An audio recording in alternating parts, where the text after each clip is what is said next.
So guys hello everyone, कैसे हैं सभी। तो आई होप आप सभी की तैयारी बहुत अच्छी चल रही होगी। So this video is about the self given exam analysis IBPS PO का। ठीक है, जैसे कल मैंने अपना एग्ज़ाम दिया काफ़ी, तो मैं उसके बारे में बताने वाली हूँ कि क्या मेरा एक्सपीरियंस रहा। ठीक है, एग्ज़ाम का लेवल क्या था और आप कैसे स्कोर कर सकते हो, अच्छा वो सब बताने वाली हूँ। So guys stay tuned.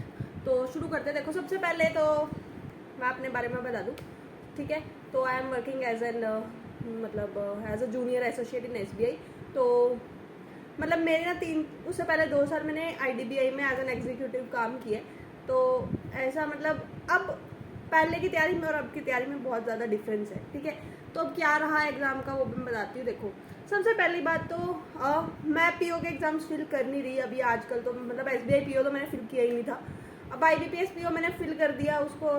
ठीक है, फिर अब मैंने फिल कर दिया तो मैंने सोचा कि मैं ये एग्ज़ाम दे दूँ। ठीक है, वैसे तो अब आगे तो मैं नहीं फिल करने वाली, मैंने जो सोचा है। ठीक है, अब जो एग्ज़ाम का लेवल था, सबसे पहले अपना खुला था रीजनिंग का सेक्शन। ठीक है, रीजनिंग में क्या हुआ मेरे साथ, देखो पहले भी ऐसा ही था मेरे साथ, अभी भी वैसे ही है, कुछ बदला नहीं है।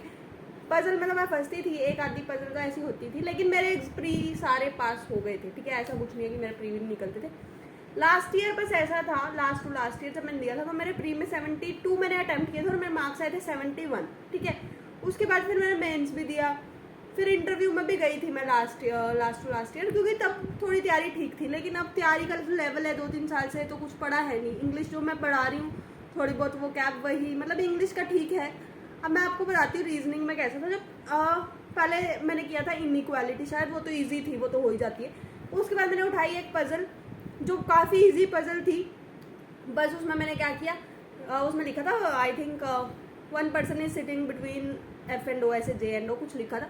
मैंने उसे 2% पढ़ लिया और उसमें मेरा टाइम वेस्ट हो गया 3 से 4 मिनट। ठीक है, वो फाइनली बन गई थी। ठीक है, और उसके 5 क्वेश्चन अटैम्प्ट करे, फिर एक और पजल उठाई, वो भी बन गई थी। ठीक है, विदाउट एनी प्रैक्टिस। ठीक है, उसके बाद तो तीसरी पजल मैंने ना उसकी कंडीशंस नोट करी, फिर मुझे पता लगा ये तो बनेगी नहीं, ये तो काफ़ी टफ लग रही है। मैंने छोड़ दी वो 2-3 मतलब 1 मिनट वेस्ट करके जस्ट कंडीशंस पढ़ के। उसके बाद मैंने डायरेक्शन सेंस और ब्लड रिलेशन किया और ठीक है, पता नहीं कितने क्वेश्चन हुए थे, आई थिंक मैंने याद नहीं है। ठीक है, तो ओवरऑल जो मैंने करे थे वो 66 to 67 अटैम्प्ट्स थे। ठीक है, बट ठीक हो गया था वो वाला, थोड़ा सा मैं फंस गई थी रीजनिंग में, बट वो पजल की वजह से वो भी ठीक है, चलो कोई बात नहीं। उसके बाद खुला इंग्लिश का section. English was quite doable. ठीक है, इंग्लिश डूएबल थी, कॉम्प्रीहेंशन ईजी था। ठीक है, उसका जो एरर वाले क्वेश्चन थे काफ़ी ईजी थे, जो फिल इन द ब्लैंक्स थे बहुत ईजी थे। ठीक है, मतलब कुछ ऐसा टफ नहीं था। लेकिन जो पैरा जंबल था उसमें थोड़ी सी कंफ्यूजन आई, मुझे भी समझ, मतलब मेरे को भी लगे थे 5-1 मिनट तो पैरा जंबल में। पहले मैंने सोचा यार समझ नहीं आ रहा, लेकिन अगर दोबारा मैंने जब पढ़ा था तो वो हो गया था पैरा जंबल, आई थिंक ठीक ही होगा। ठीक है, 27 करे थे मैंने 30 में से, मुझे याद है। ठीक है, 3 मेरे को डाउट आ रहे थे, मैंने छोड़ दिए थे, वो क्वेश्चन मैंने अटैम्प्ट नहीं करे। ठीक है, उसके बाद अपना खुला था क्वांट्स का सेक्शन। राइट, क्वांट्स में क्या था, जो DI थी 2 तो बहुत डूएबल थी।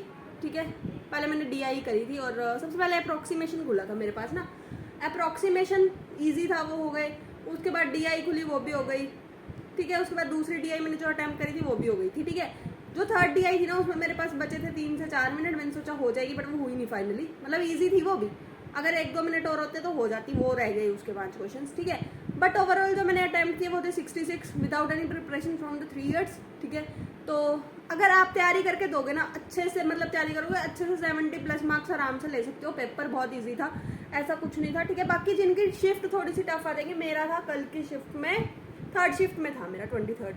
ठीक है, तो मैंने सिर्फ एक्सपीरियंस के लिए कि थोड़ा सा प्रैक्टिस बनी रहे उसके लिए दे दिया था, ताकि मैं एक होता है ना कि एक्सपीरियंस रहे कि कैसा एग्जाम आ रहा है। ठीक है, रुक जाओ 2 minute.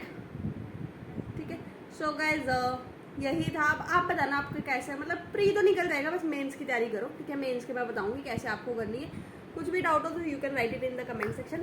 Guys will see you in the next video, till then take care and study hard. कुछ भी डाउट है तो कमेंट सेक्शन में पूछ लेना। ठीक है, मिलते हैं कल के सेक्शन, कल के वीडियो, कल क्या रात को मिलेंगे डाउट क्लियरिंग सेशन तो एक। ठीक है, bye guys, take care and do hit the like button and subscribe the channel. Take care.